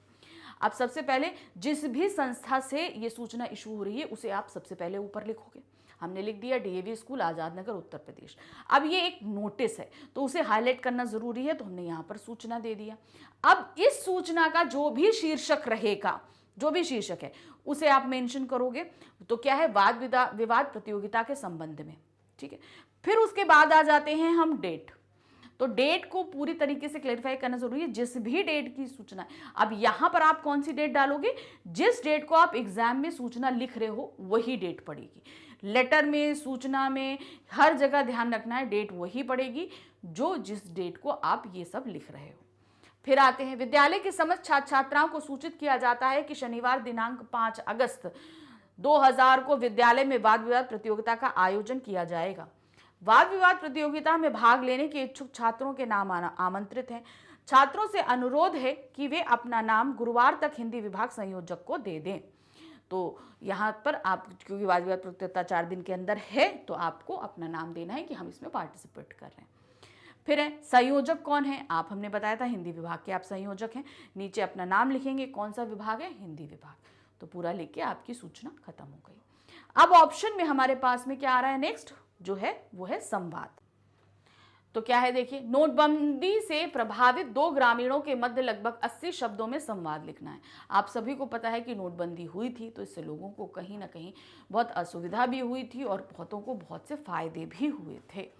तो वहाँ पर दो ग्रामीण, ग्रामीण का तात्पर्य हो गया गांव वाले दो लोग जो हैं आपस में बात कर रहे हैं, उनको लिखना है। तो देखिए क्या है, हरिया। अब दो लोगों के नाम भी आपको गांव के तरह, ग्रामीण है तो नाम भी जैसे हमने दिया, एक हरिया एक महेंद्र। क्या है हरिया, महेंद्र कल रात को नरेंद्र मोदी का राष्ट्र के नाम संदेश सुना। महेंद्र, हाँ सुना, मजा आ गया। अचानक 500 और 1000 के नोट बंद करके काला धन इकट्ठा करने वालों की जड़ें हिला दी। तो जिन्होंने जो है बल्क में पैसा इकट्ठा किया हुआ था उनको बहुत नुकसान हुए थे। हरिया, ठीक है, पर इसका सबसे अधिक प्रभाव पाकिस्तान पर पड़ेगा, अब वह आतंकवादियों को शरण नहीं दे पाएगा। महेंद्र, हाँ हरिया सही कह रहे हो, क्योंकि पाकिस्तान का आतंकी संगठन 500 और 1000 के नोट, नकली नोटों के द्वारा हमारे युवाओं को आतंकवादी बनाते थे, पर अब धन ना होने से उनके मंसूबे ध्वस्त हो जाएंगे। हरिया, ठीक कह रहे हो, परंतु हमारे देश के नेता तो बौखला रहे हैं, क्योंकि काले धन से चुनाव लड़ने की उनकी तैयारी धरी रह गई। तो किस तरीके से उनके पास जो धन इकट्ठा था उससे वो चुनाव लड़ने वाले थे, अब पैसा ही सारा जो है ब्लॉक कर दिया गया, तो अब उनको भी दिक्कत हुई। महीन, सही क्या बात है, वैसे कुछ अच्छे परिवर्तन करने के लिए बहुत थोड़ी परेशानी तो उठानी पड़ती है, बिना कष्ट आनंद नहीं मिलता। देखिए ये चीज़ क्या है, हमें अगर कोई सुख प्राप्त करना है तो उसके लिए हमें मेहनत करनी पड़ती है, यानी कि थोड़ा कष्ट उठाना पड़ता है, और यही चीज़ नोटबंदी के साथ हुई थी। हरिया, कोई बात नहीं, देश हित में हम नोटबंदी की परेशानी तो उठा ही सकते हैं, धन्यवाद, दोनों एक साथ। तो इस तरीके से हमारा ये संवाद कंप्लीट हो गया। तो बहुत ही कम शब्दों में लिखना है, बहुत ज़्यादा नहीं है। तो जितने भी आप करेक्टर आपको दिए जाएंगे या आप लोगे, तो हमेशा ध्यान रखना कि उनको संवाद बराबर देना, किसी को ज़्यादा या कम नहीं देना। और विराम चिन्हों का बहुत ध्यान रखना, संवाद में ये ध्यान आपको रखना पड़ेगा, ठीक है। तो इस तरीके से इस संवाद के साथ हमारा ये पूरा पेपर यहाँ पर पेपर नंबर 3 समाप्त हुआ। तो आपको हमने प्रैक्टिस करा दी, अभी और भी पेपर हम आपके लिए लेकर आएंगे ताकि आपकी प्रैक्टिस और अच्छे से हो सके। तो देखते रहिएगा। Thank you for watching, bye bye.